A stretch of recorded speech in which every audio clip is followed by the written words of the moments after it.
Hi everybody, Dan Illman taking a look at race number 8 at Aqueduct on Sunday. It's the Grade 3 Nashua Stakes for 2-year-olds going a one-turn mile. You can play the race, you can play this nice card with a DRF Bets account. Sign up at bets.drf.com, receive a 300% deposit match. Here is the field of 2-year-olds getting set to go that one-turn mile. We've got a field of 6. Chad Brown has 2. We have 3 Keeneland graduates and U.S. Navy Cross, Factor It In, and Acoma. Let's start with the Chad duo. The one U.S. Navy Cross has a beautiful pedigree. He is a son of Curlin. He is a half to the graded stakes winning dirt sprinter Takarub. He is also a half to the grade 3 stakes winning turf router Recepta and the turf stakes winner Defiant Honor. There is a lot of class in this pedigree, and this horse came from well off the pace to win his career debut at Belmont on September the 29th, and he earned a very solid 80 Beyer speed figure. Chad is excited stretching this horse out a furlong. He might even do well at longer distances down the road, and the fact that he was able to pass horses. Most 2-year-olds this time of year are completely speed crazy and speed dependent.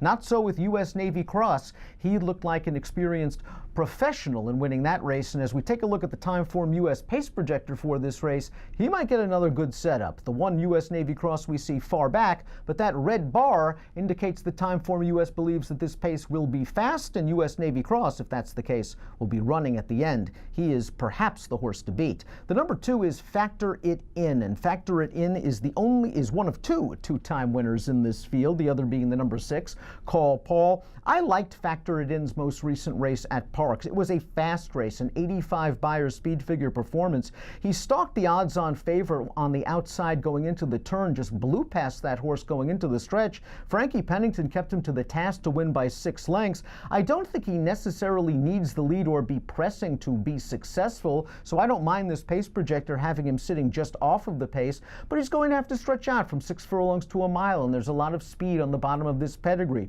John Service is a high percentage trainer. This horse should be a good value in this race. He is 6-1 on the morning line, and if you believe the last race Beyer at Parks, he's fast enough to contend. The number 3 is Put the Glass Down, who failed twice in maiden races in New York before shipping out of town to graduate. That was at Delaware Park. Only a 69 Beyer speed figure that day, and he got a nice trip pressing the pace, but trainer Jeremiah Engelhardt has very good numbers recently with these kind of horses. This Formulator Facts over the past 3 months, with 2-year-old last out maiden winners coming back off 31 to 44 day layoffs on dirt, 50% winners and over a $5 return on investment. This dam was a multiple stakes winning sprinter, and Put the Glass Down is going to have to stretch out 2.5 furlongs while stepping up in class. I respect Jeremiah Engelhardt immensely, but I wonder if this step up in class might be too steep. The number 4 is Network Effect, like the number 1 U.S. Navy Cross, trained by Chad Brown, and a horse that came from off the pace to win his career debut. He won at Saratoga back on August the 11th, and it wasn't like they were cooking early.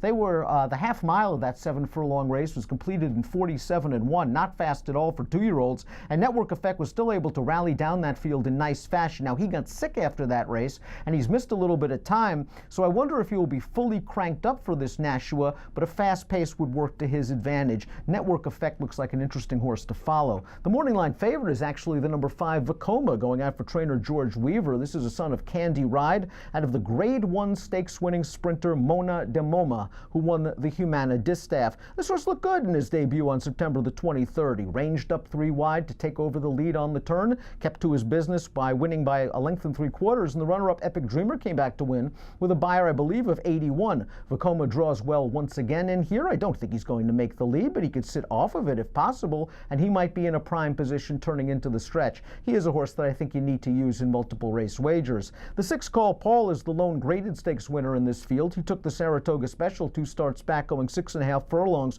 although I think he was really aided by an intensely speed-favoring track in that gate-to-wire score. He did not compete in the Hopeful Stakes, trainer Jason Service opting for the Grade 1 Champagne, and he ran well in chase mode that day. Complexity, headed for the Breeders' Cup Juvenile, went right to the front and just wired them. Call Paul was chasing throughout. He finished 1 pace. The jury is still out as to whether he wants to get a one-turn mile, but this outside post works well for him, and he can lead or sit. He has the figures, 3 Beyer speed figures of 80 or greater, that make him a contender in this race.